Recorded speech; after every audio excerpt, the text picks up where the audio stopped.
Hello, everybody. Good morning. I know it's afternoon for you, but it's kind of early in the morning for me. It's 8 in the morning, which is usually when I wake up. So I'm really glad that I'm awake and alert for this meeting. I've already had my coffee, so we're going to do great. I'm going to go ahead and share my presentation with you, and then we'll get started.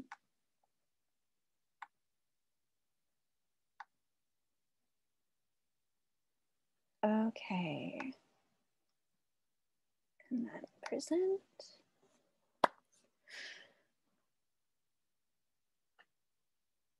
Great. All right. So today we're going to talk about American cinema, which I'm really excited to talk to you about because it's one of my favorite topics. I really love movies and I really love going to the movies. So I was kind of sad during the pandemic because movie theaters were closed. They're open now, but I haven't been back yet. I think I'm still a little nervous. I've been streaming a lot of movies online, like on Netflix and Hulu, HBO, Disney Plus, all of those. I'm really just obsessed with movies, so I have all of the platforms covered. But we're going to talk about more than just current movies today. We're going to talk about the history of American film and specifically Hollywood. So this is just what we're going to be talking about. Hollywood, the golden age, production companies. We're going to learn more about what those are.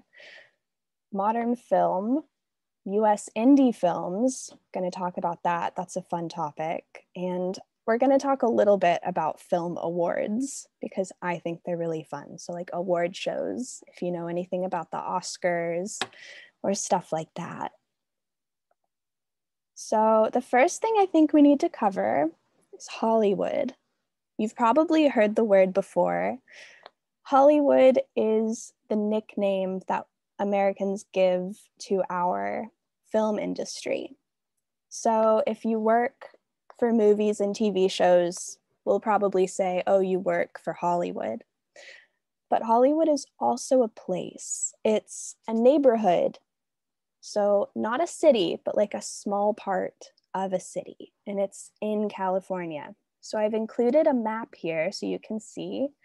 It's all the way out on the coast. Here's California, and there is Hollywood. Southern California. It's very close to like Mexico, and it's in the city of LA, which is Los Angeles. It's the city where like all of the movie stars have big houses, and you can go on tours and see all of the people's houses. It's kind of funny. It's very strange. All of these celebrities, like zoo animals. So that's Hollywood. And that's the Hollywood sign. You've probably seen that in film before. So before we can talk about the golden age of Hollywood, we have to first talk about silent films. Silent films were just moving pictures. They were invented around 1860. They became really popular around 1900. For a while, Hollywood really dominated the international film industry. So that means that Hollywood was like the #1 movie producer in the world. This was a lot because silent films don't have dialogue. Silent films don't have words. So they're really easy to share with an international audience, especially people who might not speak English. So these are just some images from some popular silent films. Some of them you might recognize, especially famous actor Charlie Chaplin with his mustache. He did a lot of silent films and comedy. So after silent films, we have talkies. This is pretty funny because they talk and they're called talkies. So it's not very creative of the English language, but that's what we have. The first ever talking movie was called The Jazz Singer. It was created by Warner Brothers Studio, and it was about a jazz singer. It's definitely a really old movie, and it probably would not be made today. It hasn't aged super well, but it's still a really important movie in history. So when Talkies came out, the American film industry, Hollywood, they had a little bit of trouble marketing their movies to an international crowd. This is because dialogue was introduced, and not everybody in the world spoke American English, and so they'd be like, we're not so sure if we actually want these movies to play in our cities and our countries. So the way that the US film industry got around that was they created dubbing, which you're probably familiar with because it's really popular now. Dubbing and subtitles are ways that lots of people can enjoy films if they don't speak the language that the film was made in. So dubbing was invented, and that was pretty popular. But when Talkies came out, the US was kind of losing their grip on the international film market. So another thing about the golden age of Hollywood is that it overlapped with this really terrible historical event in US history called the Great Depression. So the Great Depression was from 1929 to 1933. The Hollywood Golden Age was from 1930 to 1945. So they happened at the same time. This is interesting because during the Great Depression, so many Americans lost their jobs, they didn't have any money, they had to wait in line for free food. Here's some images of some people waiting in line for some free coffee and donuts because they're unemployed, they can't afford to buy these things. And here's some people looking for jobs with signs on their bodies. So the Great Depression happened between the First and Second World War. But strangely enough, the American film industry, Hollywood, they were doing really well during the Great Depression. They were making a lot of money because people would be sad with their everyday life, the fact that they didn't have jobs. So they would go to the movies pretty frequently. The movies gave them a sense of hope a lot of the time. Film was a way for them to escape from their sad lives, and they got to live in a fantasy world for a little bit. There were terms like optimism, resilience, ambition, and courage that were really prominent in American films. So it was really common for people to go to the movies to feel better. So the movies did really well. During the golden age of Hollywood, there were a lot of movies about crime, gangsters, westerns, cowboys. There were a lot of musicals, and there were a lot of comedies, specifically screwball comedies, which is just really silly, over-the-top comedy. So it's important to know that while the golden age of Hollywood was happening, the Great Depression was also happening. During the golden age of Hollywood, we got to step into the world of color film. That was through Technicolor. So before Technicolor, everything was black and white. And color film was possible, but people had to paint in the colors into each individual frame of a film. And that took so long, and it was really difficult for people to do that. It was very tedious. You could also tint the whole frame. You could color the whole picture. Like here, it could be all colored red, or all colored green, or all colored blue, to give the audience a sense of emotion. So like red might be angry, and blue might be sad. I'm not really sure what green would be. Maybe like alive, or like nature. So that's how film used to be colored. But with the invention of Technicolor, scientists discovered that you could color the film in 3 different ways, put those together, and you would have pretty much a rainbow of colors that you could use. So a really important movie for Technicolor was The Wizard of Oz. I don't know if you've ever seen it, but it's very American, and it goes from a black and white world to a color world. Dorothy here with her red slippers, she goes to this magical world and everything is in bright colors. So that was one of the first big pictures to ever use Technicolor. These movies also used Technicolor pretty early on. So there were some animated films like Snow White and The Wizard of Oz, Gone with the Wind, and Pinocchio. So those are all pretty popular color films. They came out around the same time, 1937 through 1940. So that was a really long time ago, actually. During the golden age of Hollywood, we also had a separation between A movies and B movies. So if you've ever had a record, like a vinyl record that plays music, you'll know that there are two sides of the record. There's the top side, that's called the A side, and the bottom side is called the B side. The A side of a vinyl record has the really popular music, the really popular songs, the songs that might be on the radio more often. The B side has songs, but they're not as good, usually. They're just more songs to listen to keep you entertained, but the A side is really where the popular songs are. That's kind of how the movie industry became during the golden age of Hollywood. There would be A movies, which are big budget, very expensively made, popular movies, like blockbusters. And then there were B movies, which were just kind of filler movies. They weren't as good, they weren't as expensive to make, but they kept the people entertained while they waited for the next big A movie to come out. So these are some examples of A movies. You can see they're like really spectacular. The covers are really great. There's lots of color. The Wizard of Oz, Gone with the Wind, and Citizen Kane were all really big A movies.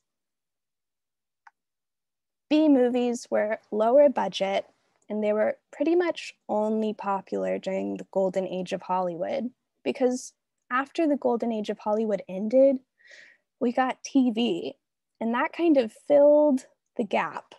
So B movies weren't really needed anymore because people could just watch TV.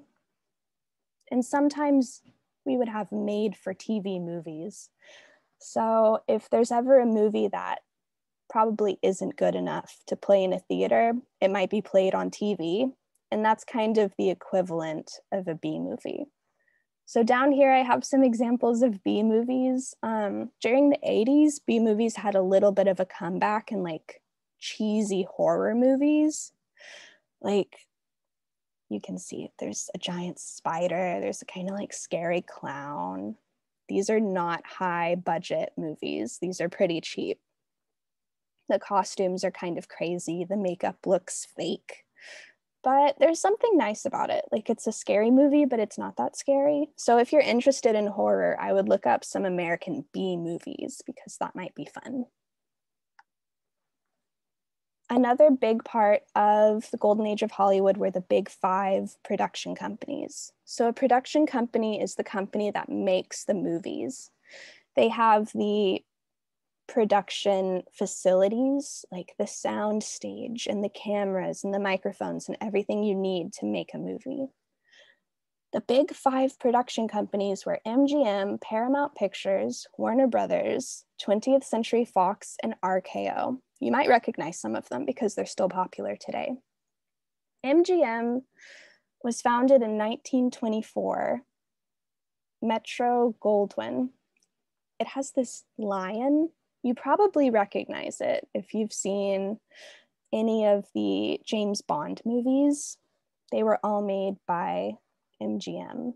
MGM also made The Wizard of Oz, so they were really popular for making kind of expensive A movies, like big budget comedies and dramas and musicals.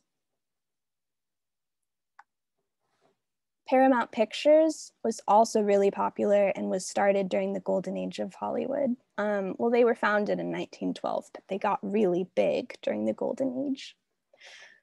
They were pretty popular during the golden age for hiring European filmmakers. So there were a lot of filmmakers from Germany and the UK, and they kind of helped make American films different because the directors sometimes weren't American. So they had like different views and different ideas.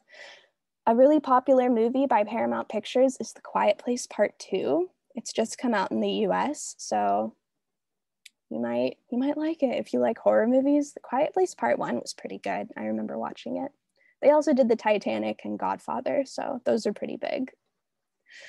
Warner Brothers was one of the big five during the Golden Age, and they were founded in 1923.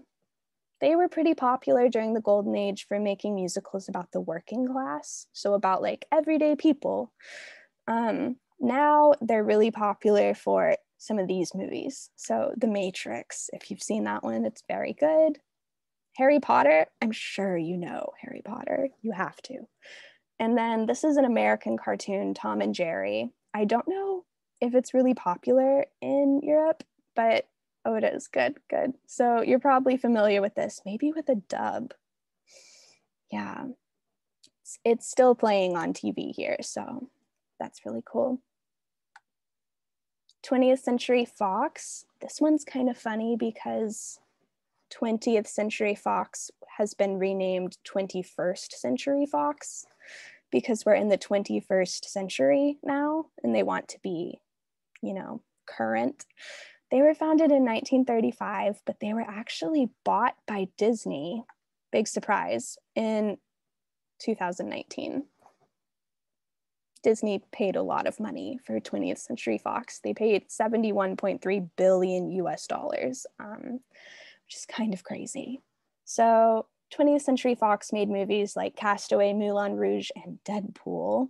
They've made so many movies, but they've made Deadpool, Deadpool 2. Those are really fun.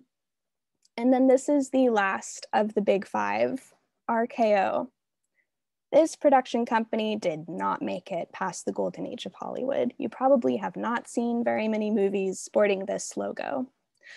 They made the old King Kong and they made Citizen Kane, but after the 1950s, they kind of just disappeared. They are no more, unfortunately. So RKO, this is my fun fact about RKO, and it's that they were bought by a tire company. I don't know why that is, but a tire company was like, we want to buy this movie production company. And then everybody fell on some hard times, financial difficulties, and RKO was gone. So it's kind of funny.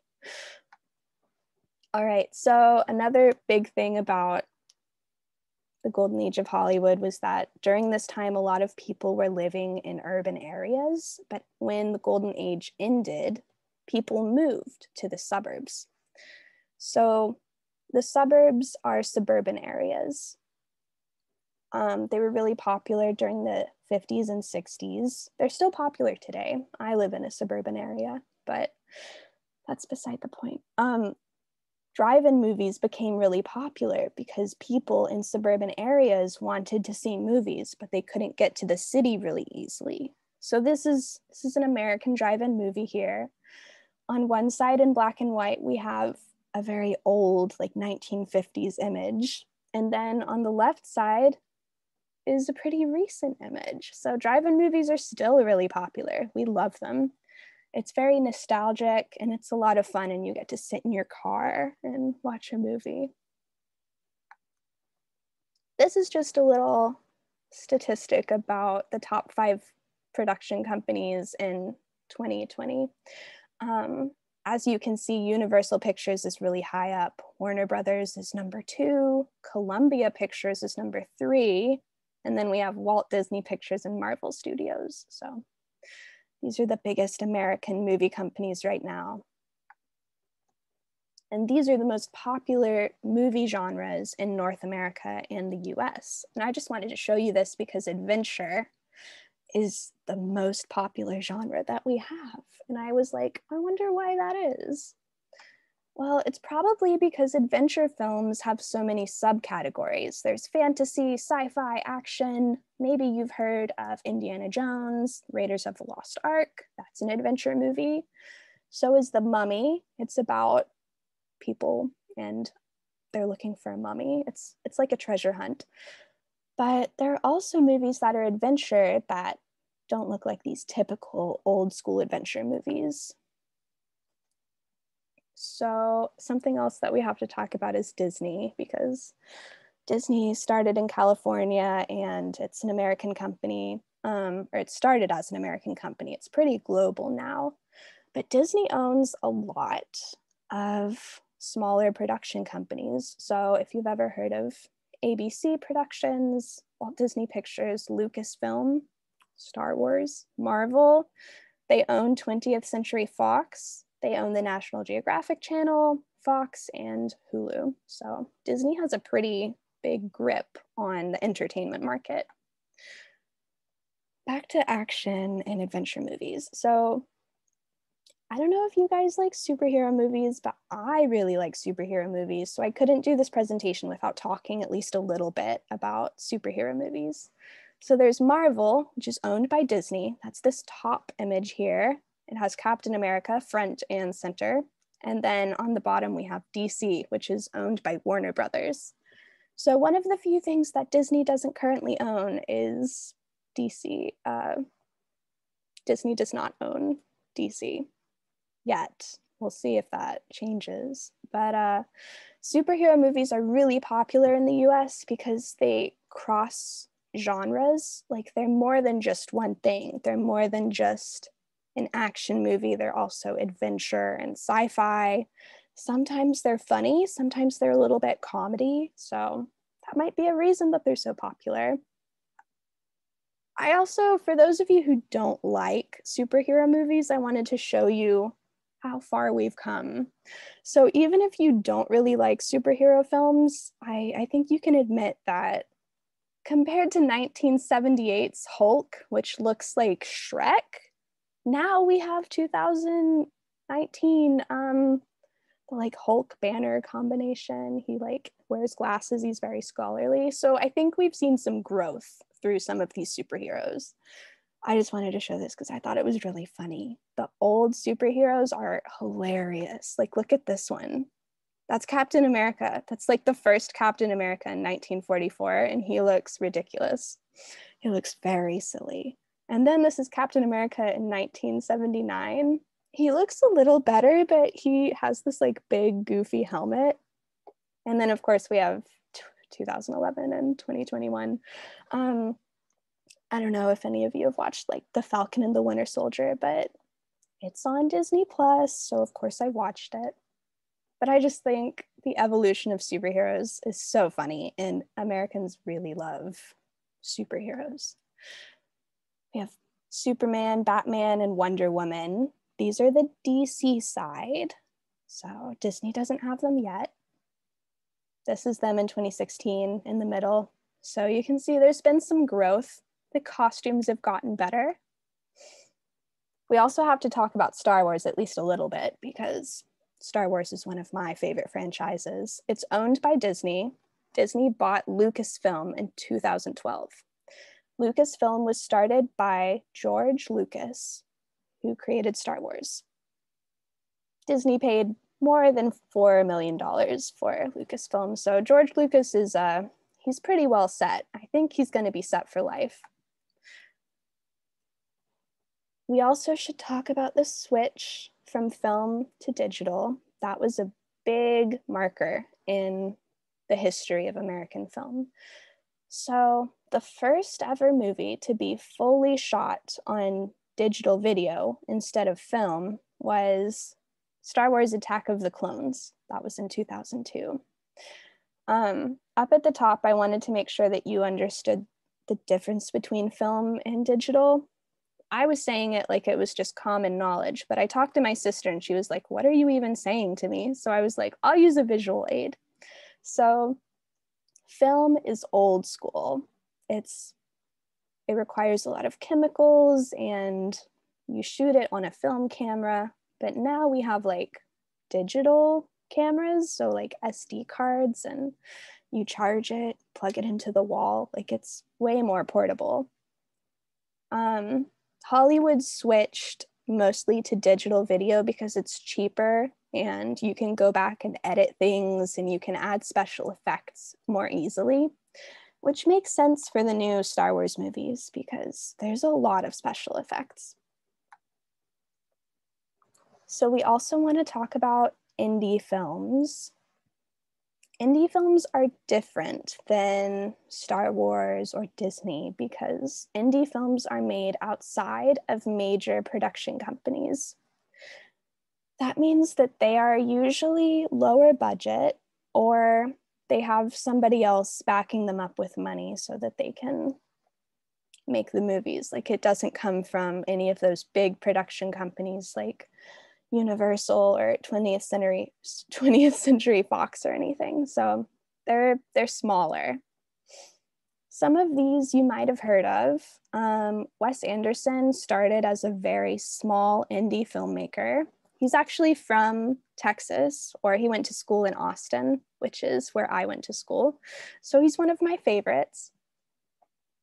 I also included 8th Grade by Bo Burnham.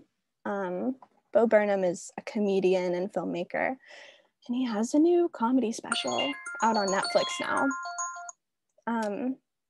My Own Private Idaho, that's a really good American indie film. It's got a lot of like cowboy motifs.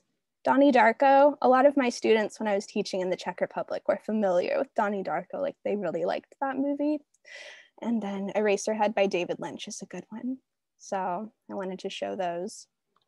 Another thing that I think American filmmakers are really good at is being an auteur filmmaker. So an auteur is a filmmaker with a very specific style and influence. So if you've seen anything by Wes Anderson, you know his style. Like he uses a lot of pastel colors. Everything is very symmetrical. Like it's the same on this side as it is on this side. Like everything is just, if you cut it down the middle, it would look similar on either side. That's one of his specific styles. I know at least some of you are familiar with Tim Burton. He's a really popular auteur filmmaker. He has a very specific style and it's pretty spooky, like Halloween and ghosts and spooky stuff, like The Nightmare Before Christmas shows a lot of this. Martin Scorsese did Goodfellas. He's pretty popular for like crime movies and gangster movies. Gangster movies have kind of stuck around since the golden age of Hollywood. They were really popular during the golden age, and now they're really popular still. Then I also included Spike Lee because he does a lot of specific films about like America and race. This movie, Black Klansman, is very good. It has a lot of history about the American like system of police, and it's really interesting to watch. It also has Adam Driver, who is in Star Wars. So if you're an Adam Driver fan, I recommend Black Klansman by Spike Lee. Of course, Steven Spielberg. He did Jurassic Park, and he also does a lot of pretty fantastical, big budget pictures. So he's not so much an indie filmmaker, but he is an auteur filmmaker because he has a specific realm of style. Quentin Tarantino is very popular in the US. He's an American filmmaker who made Pulp Fiction, and he made a bunch of other movies with a lot of action. So there's The Hateful Eight and Kill Bill. They're all really good, but it's a very specific style. So for me, at least, I have to be in the right mood to watch Quentin Tarantino because sometimes it's kind of intense and it stresses me out a little bit. One of my favorite filmmakers of all time is Greta Gerwig.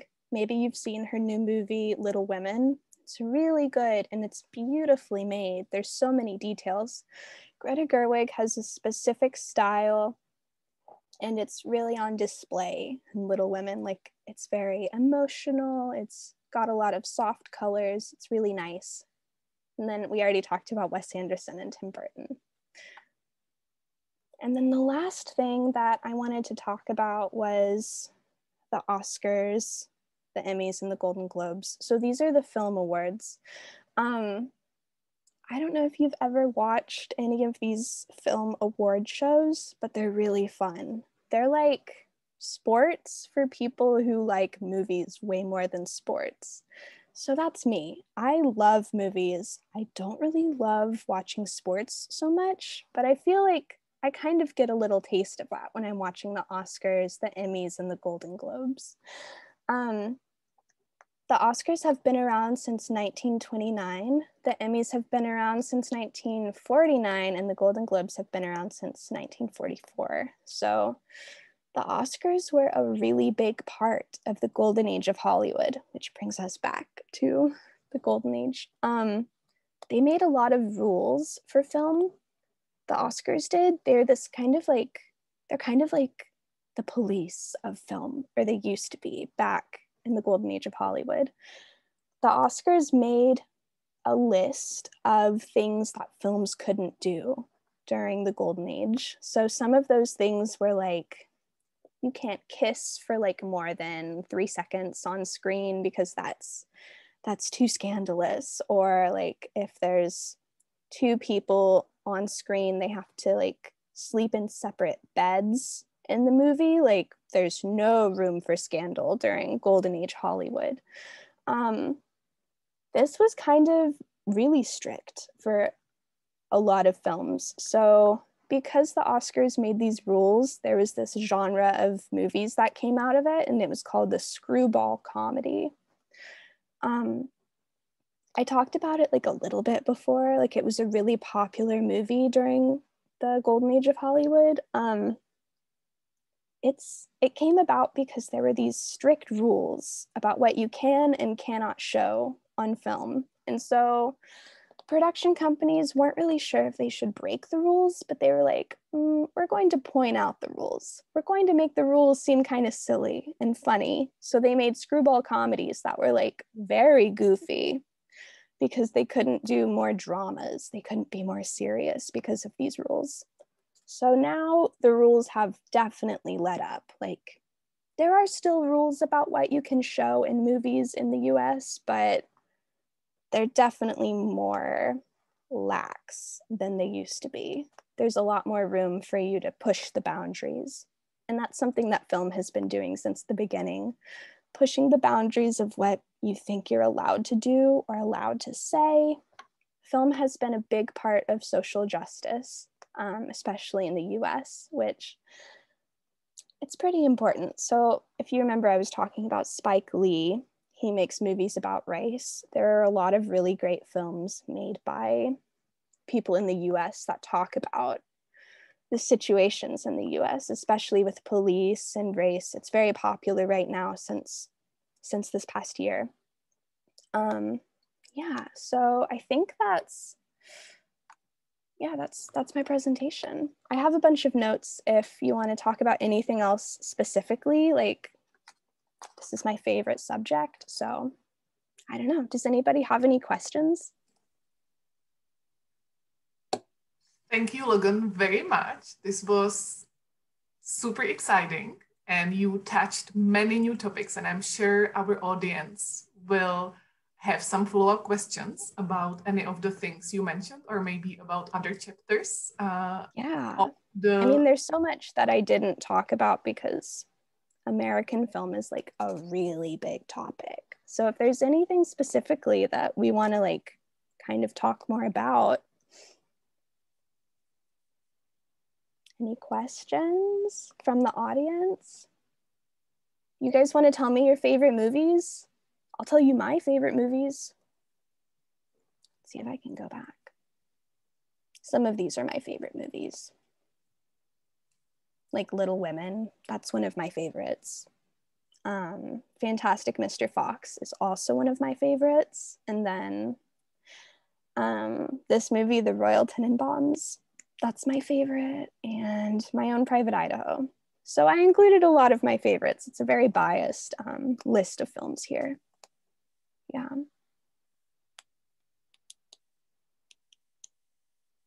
We have a question in the chat now. Do you prefer Marvel or DC films, Logan? Oh my gosh, that's a really good question. Can I go back to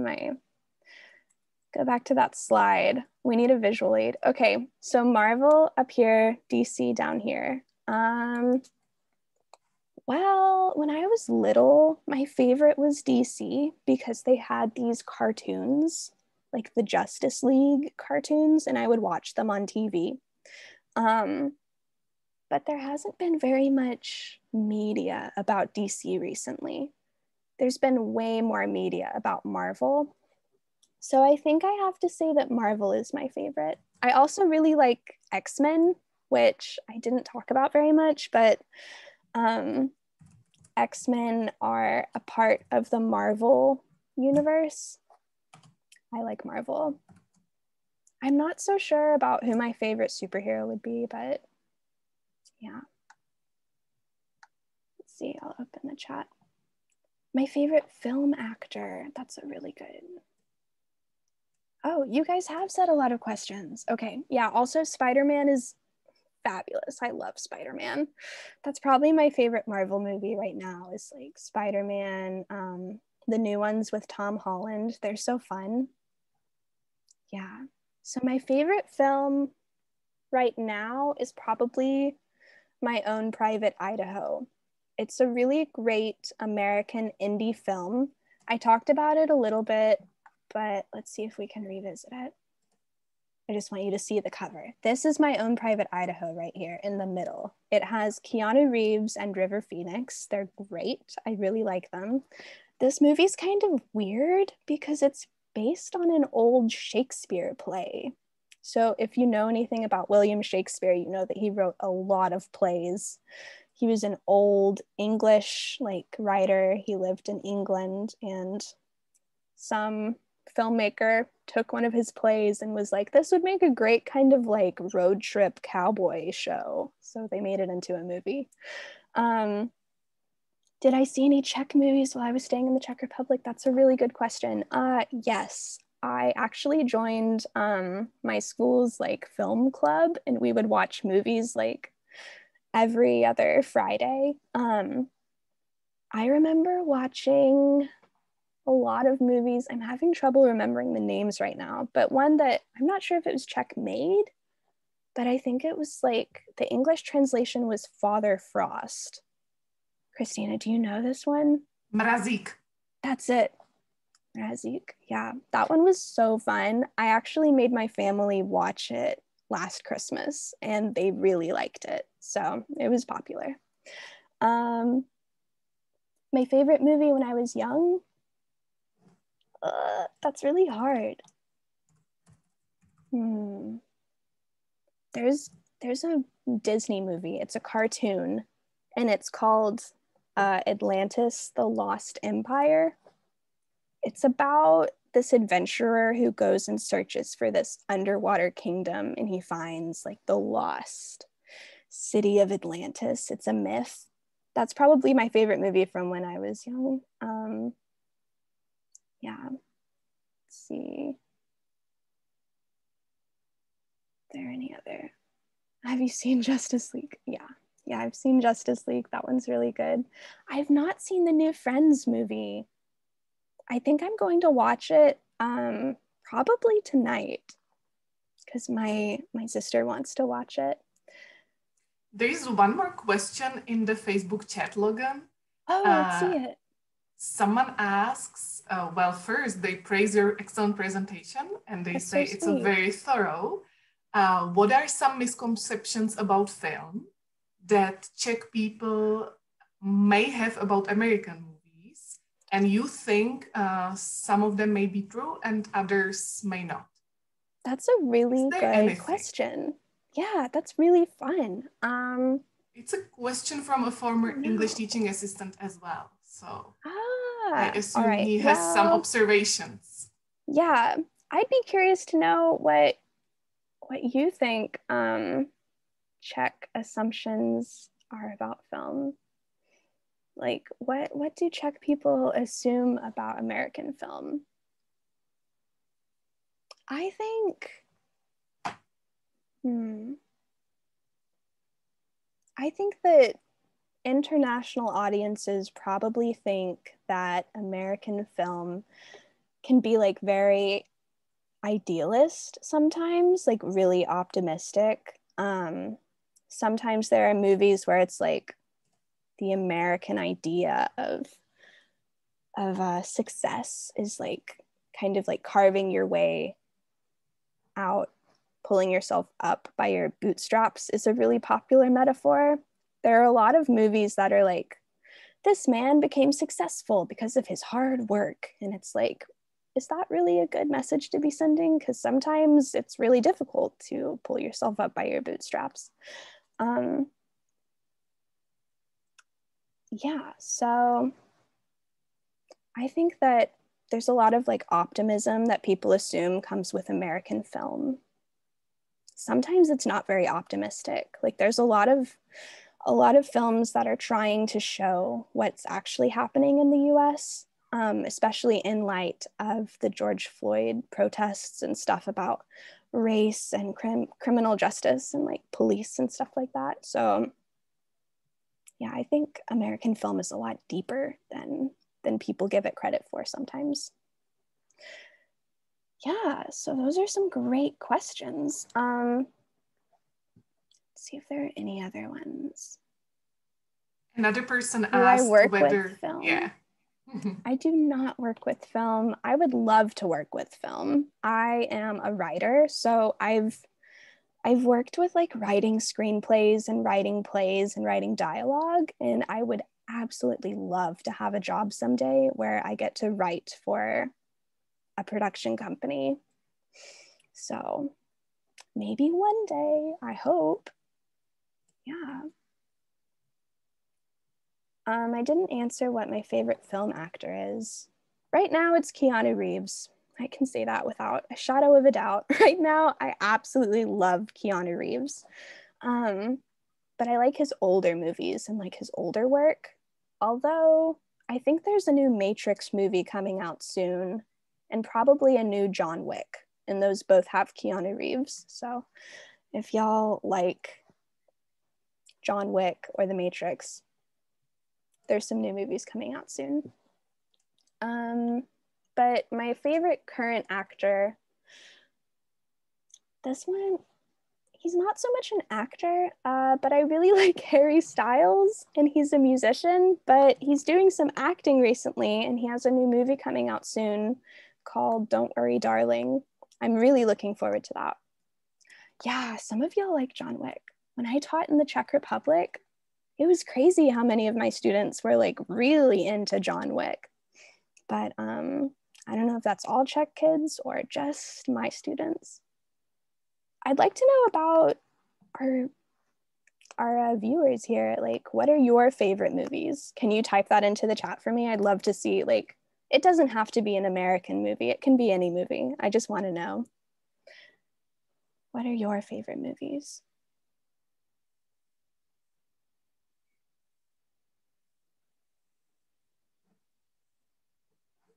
I'm still thinking about that question from the Facebook group. It's a really good question. Yeah.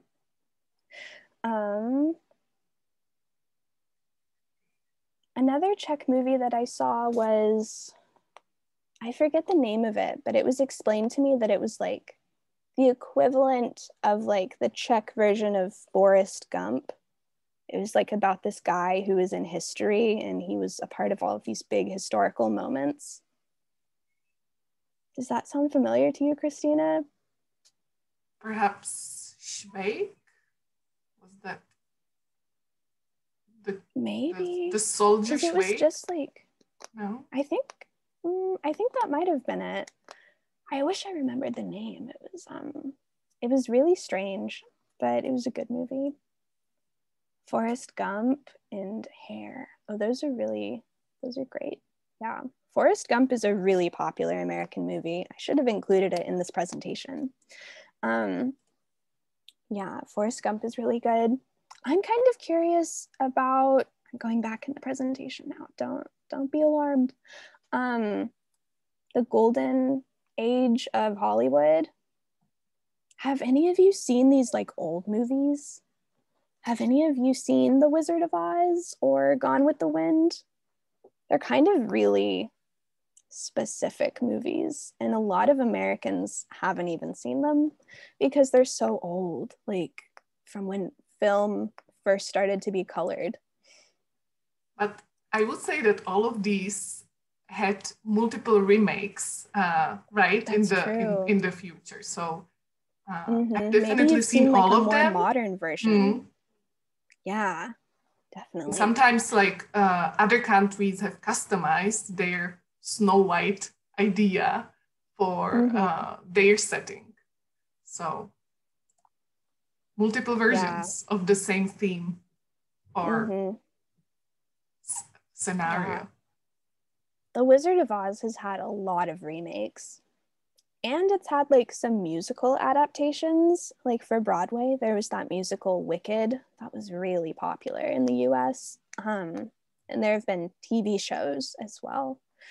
But yeah, I think my favorite part of the history of cinema is probably like learning about the big five production companies, because production companies aren't really something that I had paid a lot of attention to before. Like I was like, oh, that's just the picture that you see before the movie starts, like the roaring lion. Yeah. Oh, Ramana joined. Hi, Ramana.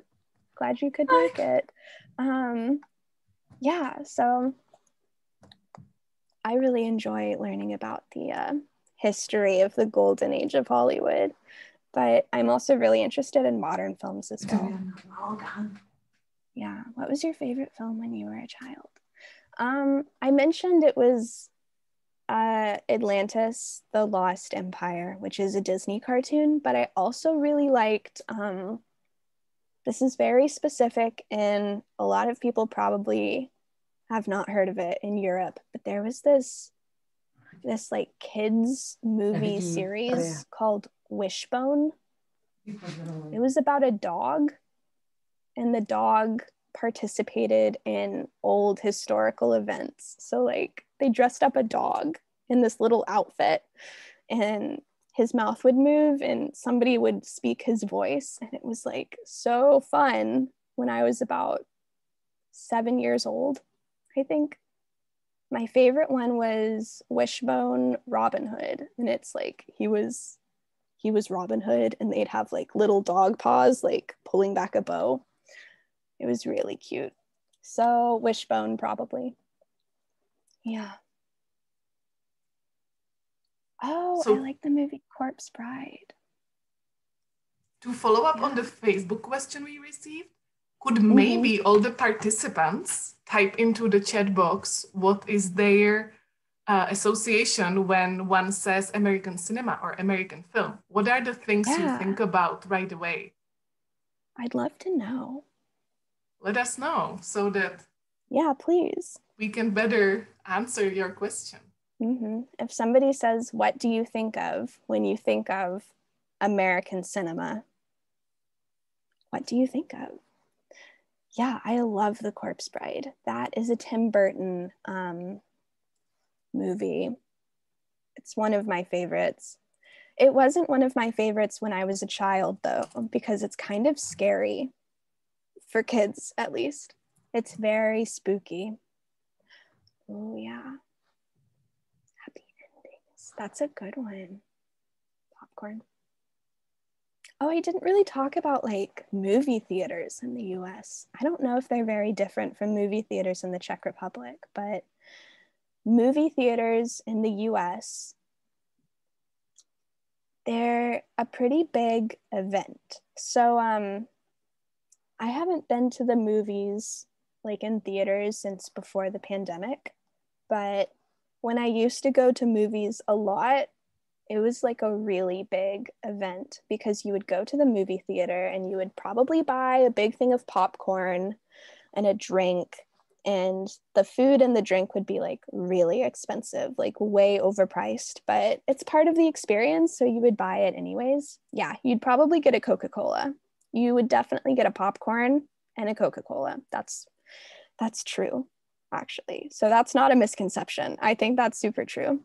And my favorite thing about going to the movies was that some of the theaters would have these giant chairs that you sit in, and you could like push a button on the chair and it would like lay back and give you a footrest, and it's really comfortable. Some theaters have that in Europe too, so that's not just an American thing. But yeah. Logan, I have a question. Yes. Recently in the Czech Republic, we've seen a huge rise of popularity of so-called summer cinemas. And this means these are outdoor movie screenings. Usually, of course, these take place in the summer. But I would say that by now, almost every town or city has multiple or at least one opportunity to watch the movie somewhere outdoors when it gets dark. So it's usually a little bit later at night. And then people in the community get together and they simply project a movie on a wall or on a piece of cloth.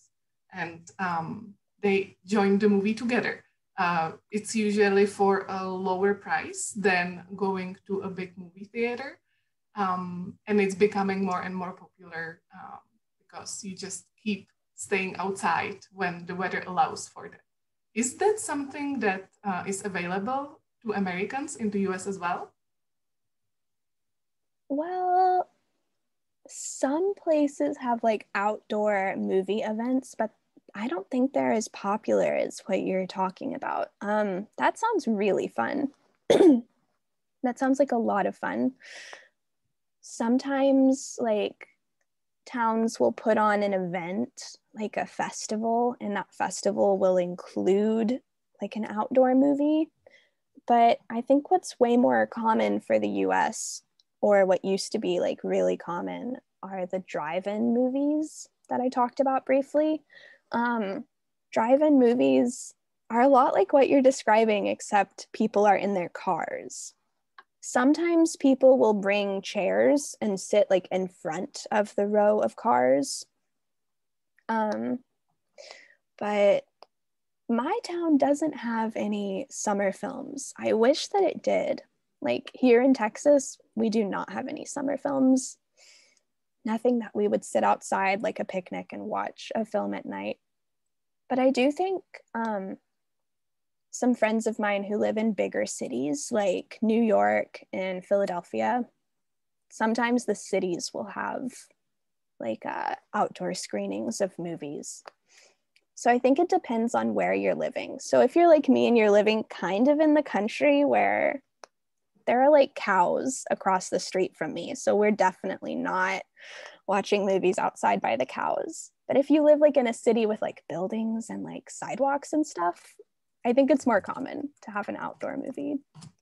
Yeah. It's interesting because during the pandemic, even though drive-in cinemas are, I believe, unheard of in the Czech Republic. I am not aware of any drive-in cinema in the Czech Republic, but I definitely am not aware of everything that's going on. But I know that one opened up a couple months after the outbreak of the pandemic, as it seemed to be a safe option to enjoy a movie outside, respecting the limitations of the pandemic and the hygiene restrictions. Yeah. So that was an interesting event. Something that happened recently that my friends in California were telling me about is it's not so much a drive-in movie, but there's this thing called like the DriveIn Experience. And it's based on a Netflix TV show called Stranger Things. I don't know if any of you have seen or heard of Stranger Things, but it's like an American TV show that takes place in the 80s in the US. And in California, I think in LA, Los Angeles, they've created this like experience, like it's kind of like a theme park, but you drive in your car. So it's like a drive-in movie, but you keep driving and people will like act out parts of the TV show and you can see them from your car. So that's like a new thing that started because of the pandemic, because people couldn't like get out and like walk around so much. Yeah. Okay. So I don't see any more questions in the chat. If you have any more questions, you can still unmute yourselves or type them into the chat box. Otherwise, I would like to thank Logan for joining us very early in the morning from Texas. At the beginning, I forgot to say that Logan was a teaching assistant in the Czech Republic 2 years ago, and she taught at an art school in Bechyně. So we were very happy to have her here right before the pandemic hit the country. And we are super excited that she keeps in touch with us and she volunteers to work with the commission on other projects like the life lessons. So thank you very much, Logan.